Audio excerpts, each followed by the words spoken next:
We're friends on Facebook now. That means we're best buddies. That means we're best buddies. You know that, right? You're my best buddy now.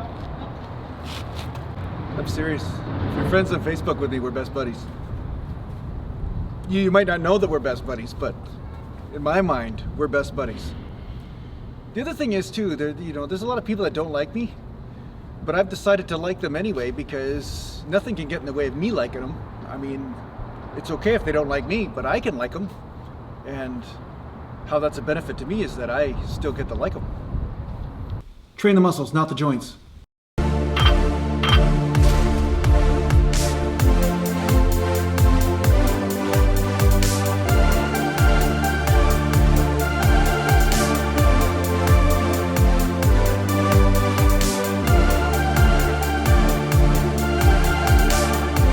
Mount Gallant.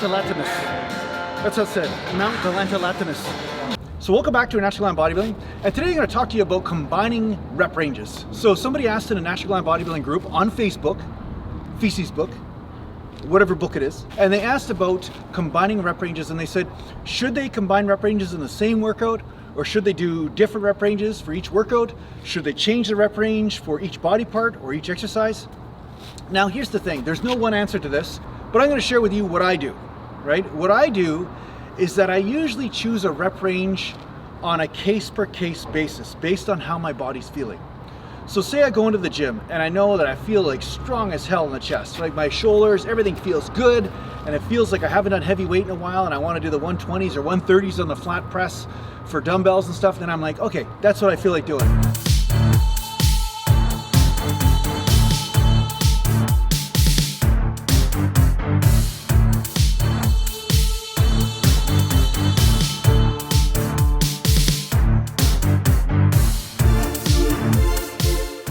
What I also do is that I'll go over to the squat rack, say I'm going to do some legs, or say I'm going to do a different body part, and if my body doesn't feel super tight or super strong, or maybe there's something that's kind of tweaky or maybe out of balance a bit, then I'll decide with that body part to stay with a higher rep range.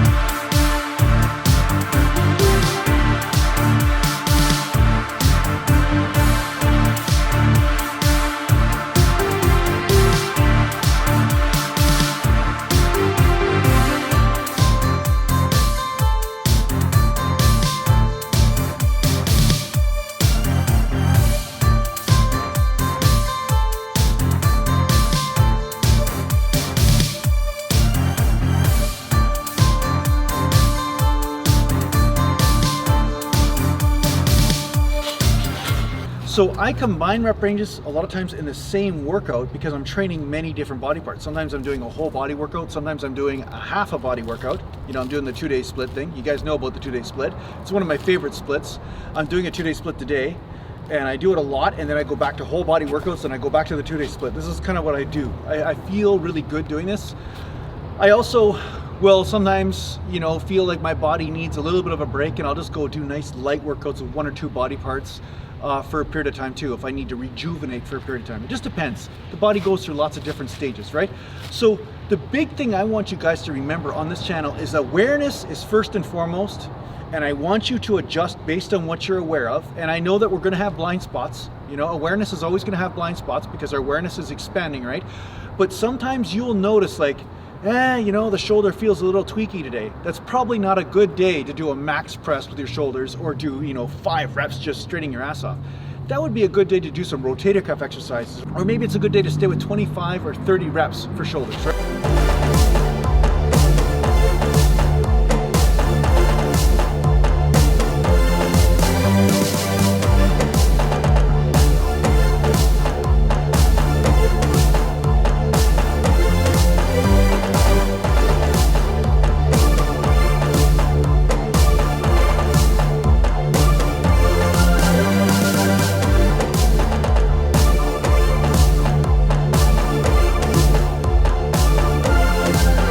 As a general rule, if you want to start with a structure though, a lot of times I'll go into the gym and say, okay, for this body part today, I'm going to do 15 to 20 reps, or I'll use this type of weight, and that'll mean that type of rep range.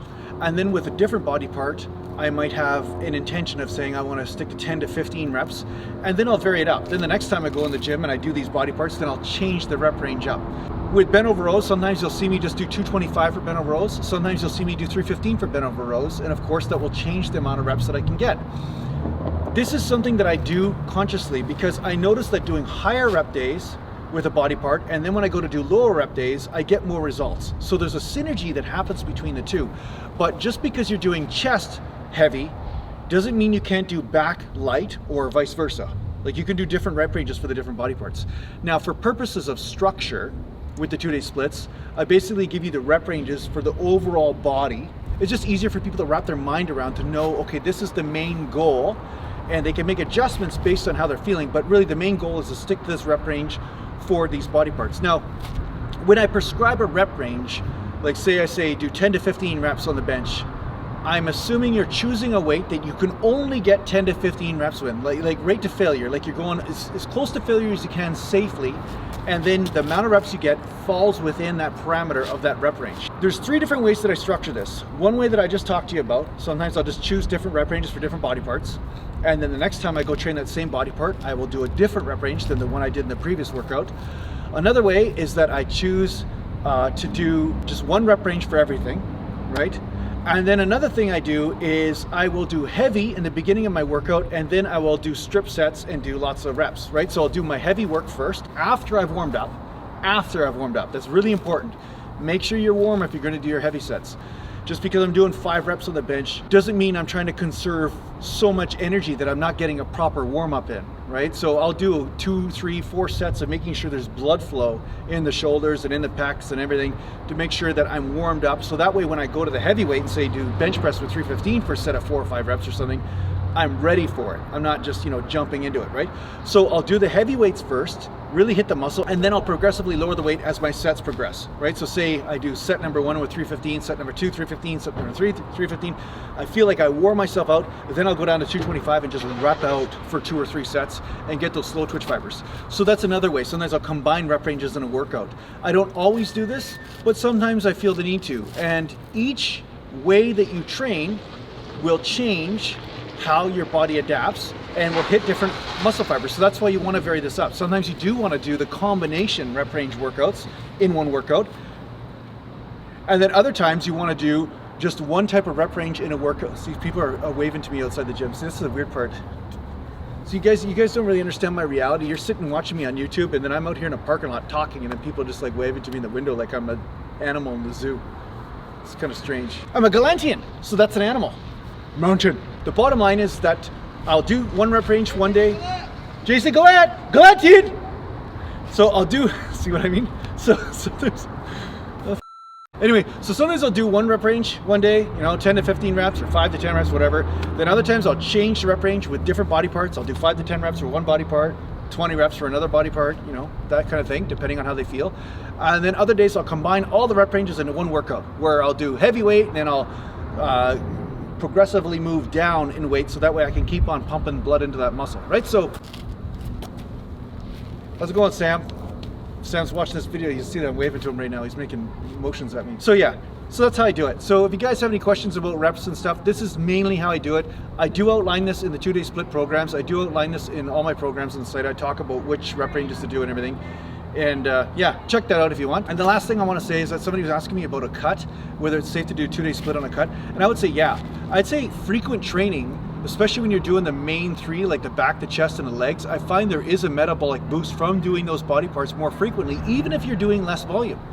So, for instance, if a guy was doing legs once a week, like say Monday's leg day or Tuesday's leg day or whatever, and then he's doing leg day again the next week, but he's doing 20 sets for legs, I find in that case, I don't burn as much body fat as if I do legs more often 2 or 3 days a week. And I find I get actually leaner from doing more frequent training And that's probably also the same reason why you might burn out if you do too frequent a training as well. So you have to find that happy medium in there. And like I said before, each person's going to be a little bit different in this.